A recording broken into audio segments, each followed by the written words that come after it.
In the deep waters and dark caves of New Zealand, there's a name that's been whispered for centuries, a name that carries this ancient weight of fear, of something huge, something powerful, lurking just beneath the surface. And that name is Taniwha. Okay, let's just dive right into that. A terrifying line, right? It comes from a really old Maori story told by an elder of the Ngāti Kori people. And I mean, it sounds exactly like the start of a classic monster movie. For a long, long time, that's pretty much how everyone saw it. So, according to the legends, Taniwha are these powerful, supernatural beings. They can be giants that literally carve out landscapes, or huge reptilian beasts that snatch anyone who wanders too close.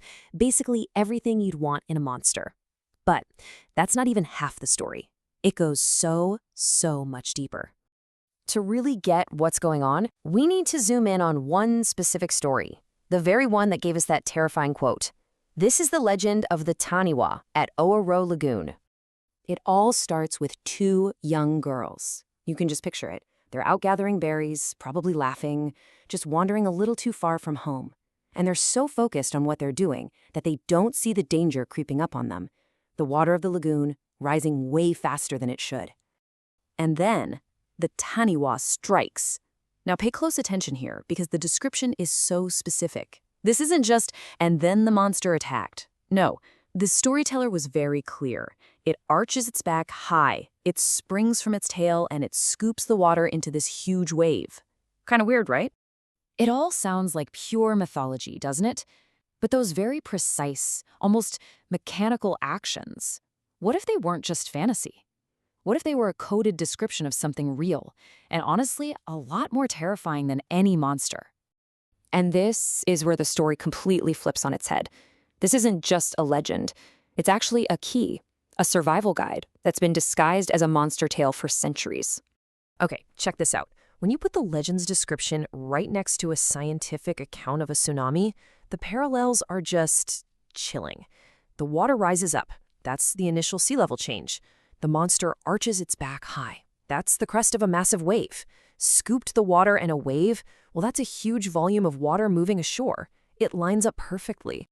And look, this isn't just some modern theory we came up with. This is a living, breathing understanding held by the descendants of the people who first told this story. They see the code loud and clear. The monster is the event. So here it is, the big reveal. The monster they were describing, the creature with the arching back that swallowed a girl whole, was the wave itself. But it would be a huge mistake to stop right there and just say, oh, so Taniwha are just metaphors for natural disasters? No, it is so much more profound than that. This isn't just about describing a hazard, it's about explaining our relationship to that hazard. To really get it, you need to understand two key ideas in the Maori worldview. The first is kaitiaki. These are guardians. They can be Taniwha, and their job is to protect a specific place and the people who belong there. The second idea is tapu. Tapu is a state of being sacred or restricted. It's a set of rules. A place can be tapu, which means it's off limits for very good reasons. And violating tapu, well, that invites serious consequences. And right here is where it all clicks into place. The Taniwha is a kaitiaki, a guardian. Its job is to enforce tapu. The girls wandered into a place that was tapu, a dangerous, forbidden area. So the Taniwha's attack wasn't random evil. It was the consequence. It was the guardian punishing a violation of the rules, serving as an unforgettable reminder of how to live safely with nature. And please, don't think for a second this is just some ancient history lesson. This knowledge is alive and is actively shaping New Zealand right now, today. I mean, just look at this. These stories, or pūrākau, have been used for centuries to pass down critical safety information. In 2002, a major highway was literally rerouted to avoid a Taniwha's home. In 2017, an entire river was granted the legal rights of a person. And then there's the story from Matata in 2005.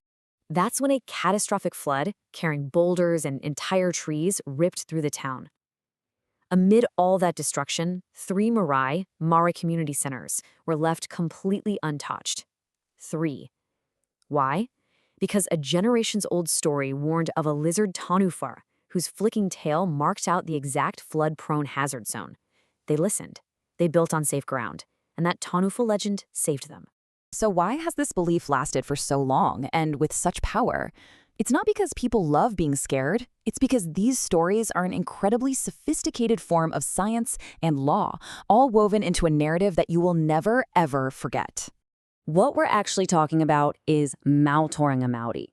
It's this deep, comprehensive knowledge system built on centuries of direct observation and encoded into stories and traditions. It connects people, nature, and the spiritual world all into one. And as a Ngāti Kuti descendant put it so perfectly, you really have to shift your whole perspective. Taniwha aren't monsters you run away from. They are kaitiaki. They are guardians, here to protect us by teaching us how to live safely and respectfully in a powerful and sometimes dangerous world. Which really makes you wonder, doesn't it? If the Taniwha legend contains a detailed, life-saving warning about tsunamis, what other vital information is hiding in plain sight in the myths and legends from every other culture on Earth, just waiting for us to listen? What do you think? We'd love to hear your thoughts. Let us know in the comments which country's folklore you want us to dive into next. And hey, if you found this as fascinating as we did, share this with a friend who loves mythology, especially if they only know the monster version of the story. Make sure you subscribe because we're going to be connecting these ideas to other cultures real soon.